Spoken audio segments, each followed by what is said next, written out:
Okay, I'm coming at you with another news and prophecy video. In regarding to events happening in the Middle East, and obviously, you know, no one is a stranger as to what's going on between Hamas and the state of Israel and these types of things. And I come at everything from an unbiased point of view. Unbiased meaning that, regardless of what nation it is, regardless of what country it is or whatever, you got to understand that right now there's a script to be followed and it's being followed. Meaning that you got one side and you got the other side. You have a Hegelian dialectic going, and even though you see one side going against the other side, giving you the illusion of the thought that they are mutually against each other, even though the ones that are committing the acts are more than likely unknowing that they are actually fighting a staged game, in order to advance a certain agenda. And that agenda is order out of chaos, okay? And, and these types of things. So, when you look at this, the 3 suspects in murder of a Palestinian teen to be released on house arrest. Now, obviously, we know about the 3 Jewish teens, which is sad and unfortunate. This is also sad and unfortunate of what happened. Okay, you see, if you really kind of back everything up for a minute, you can see the 2 sides, pulling off this Hegelian dialectic principle. And, the one side fighting against the other side, but really, in all retrospect, is both sides are working to create a common cause. And they got a certain agenda to follow. And this agenda revolves a global agenda that culminates in a synthesis of a one world government, basically. Now, obviously we know about the whole aspect of the Jewish teens and these types of things, and how, the terrorists that were arrested, aka terrorists, Hamas groups or whatever, that were arrested and tried and these types of things, and, were put to justice, and these types of things. Now, here you have this case, and you have suspects in murder of Palestinian teen to be released on house arrest. You can kind of see the whole notion of fueling the fire. Okay, just like you got Palestinians fueling the fire by sending rockets over to Israel, and now you got this whole conflict going on. And what the synthesis is going to be out of that, probably a peace negotiation, I don't know. But obviously you have this going on. More than 30 rockets rain on southern Israel in quick bursts. 2 hours after barrage, 3 Gaza rockets intercepted over Beersheba. 1 rocket explodes in open space in Nedavat as residents of towns from Ashkelon to Gan Yavne head to shelters. It's a very, very tragic time that's going on over there on both fronts. There's lives in danger on both fronts, and we need to be praying for those people over there. But I look at the greater agenda here that is at play. Now, I came across this article, and I know it's from Fox News, so I'm going to have to try to see if I can kind of break away from the whole mainstream media thing and try to put this in other words. But the title of this headline is very interesting. And it says, ISIS destroys shrines and mosques and may be targeting Mecca. Okay? Now that's interesting, because Mecca is the most holiest site to Islamists. So ISIS is leaving a path of destroyed churches. ISIS also has, in a sense, called a caliphate, which is a new Islamic state, if you will. And they have a new caliph, which is the ISIS leader. But ISIS is leaving a path of destroyed churches, shrines, and mosques in its wake as it storms across Syria and Iraq. And it has even set its sights on Mecca. Folks, I think this is what you're going to see in the aspect of Syria becoming a ruinous heap. Or Damascus. This might actually bring this about, is this ISIS group. Now, we know that ISIS is a branch off of Al-Qaeda, which is funded by the CIA, and ISIS is basically funded by the allies of the United States. And even you had Shimon Peres, the president of Israel, basically saying that ISIS could be a good thing for Israel because, they have a fear that ISIS could target them, and there, the Palestinians and Israel could find a common cause, a common enemy, and focus their attention on ISIS. Maybe that's what's going on with the whole mindset of this whole rocket fire and this rocket, the situation that's going on over there right now. I don't know. We're going to have to see how it plays out. Okay? Now, the nihilistic jihadists led by self-proclaimed descendants of Prophet Muhammad Abu Bakr al-Baghdadi have already bulldozed or blown up some of the most sacred places in Iraq and seem bent on killing and destroying anyone or anything that does not measure up to their vision of Islam. Experts say the group, which originally stood for Islamic State of Iraq and Syria, but now simply calls itself Islamic State, has appointed itself the leading proponent of the Muslim faith. They see themselves as the last defenders of Islamic civilization and want to eradicate anything that they see as the enemy of Islam and any Muslim they perceive as compromising with the West. Ivan Haddad, a professor at Georgetown University who specializes in the history of Islamic Christian-Muslim relations, told Fox News, quote, "But if ISIS actually tried to destroy the Kaaba, which is Mecca, they would be met with extraordinary opposition." That's very important right there. Extraordinary opposition. Chaos. Okay. Now, if we go here, this controversial 3 World War letter from Pike to Mazzini, which some people deem as a hoax, some people think it's legit. But when you really lay the groundwork on everything, especially with CIA General E. Howard Hunt admittedly saying that the Jesuits are the world's greatest intelligence network, we have to really ask ourselves, who's behind all this? Who's behind all the aspects of creating these wars? Okay.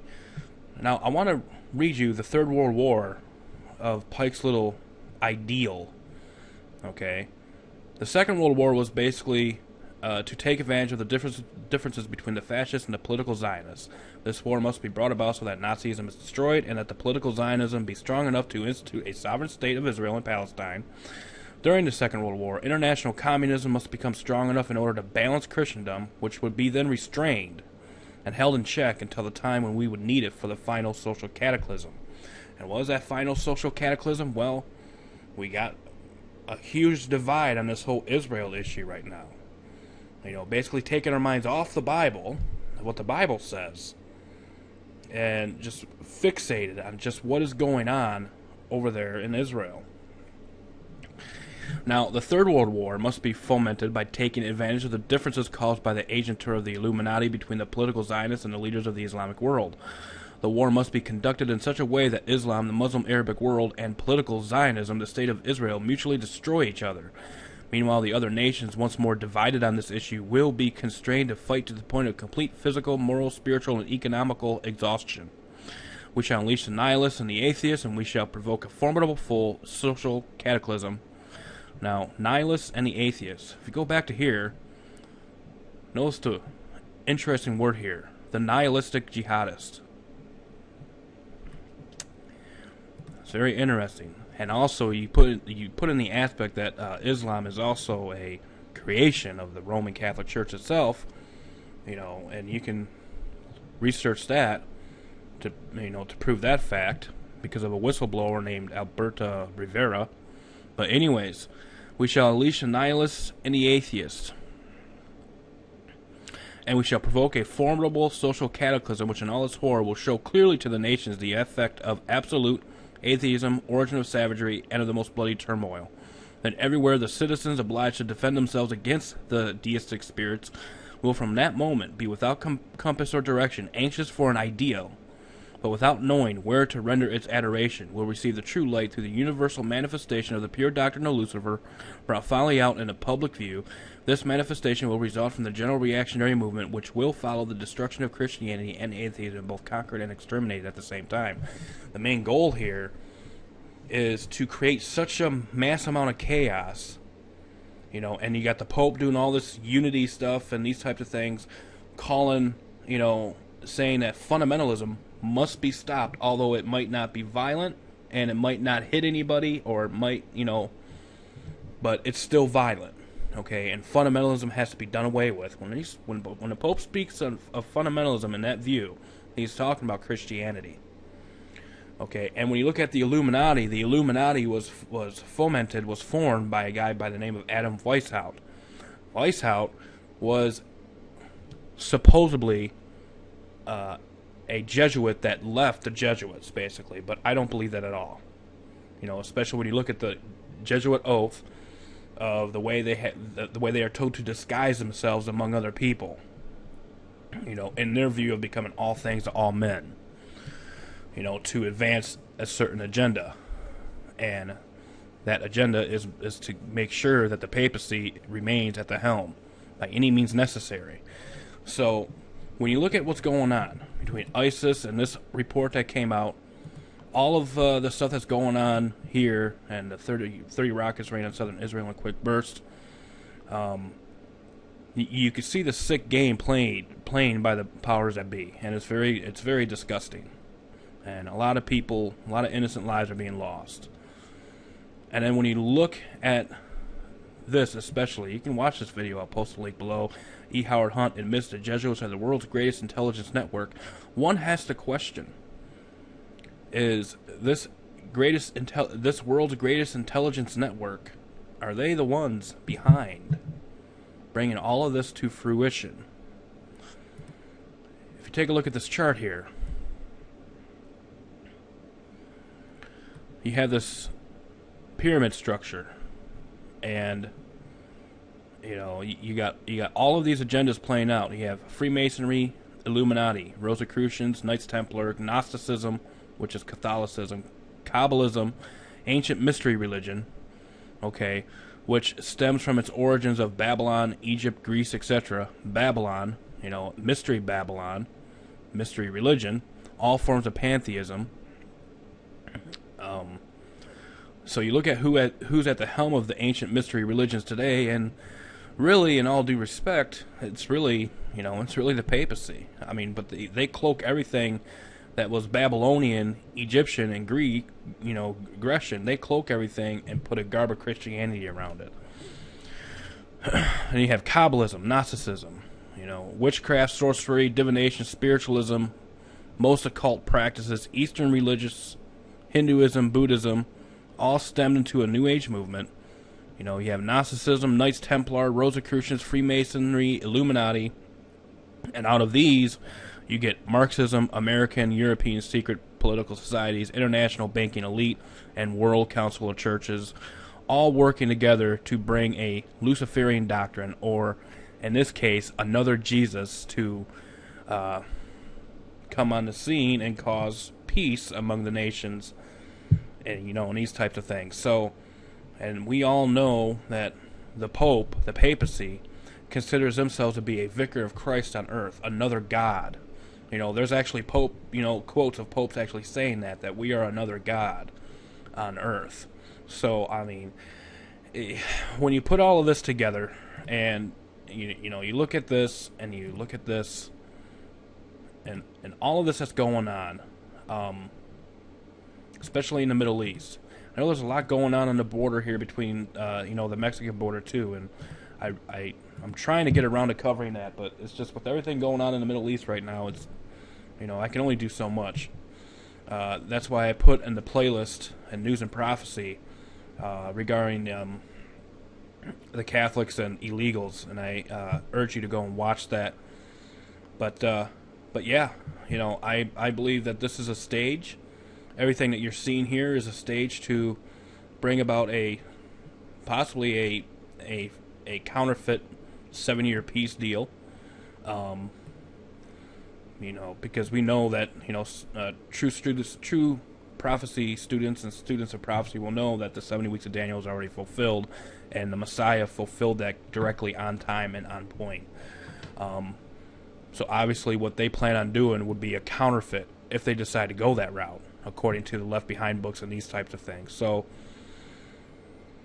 again, there's a script to be followed, and it seemed like they're following it very well. So we're just going to have to wait and see how everything develops. Until next time, truth be told, truth be known, stay safe, God bless, and we'll see you next time. Bye-bye.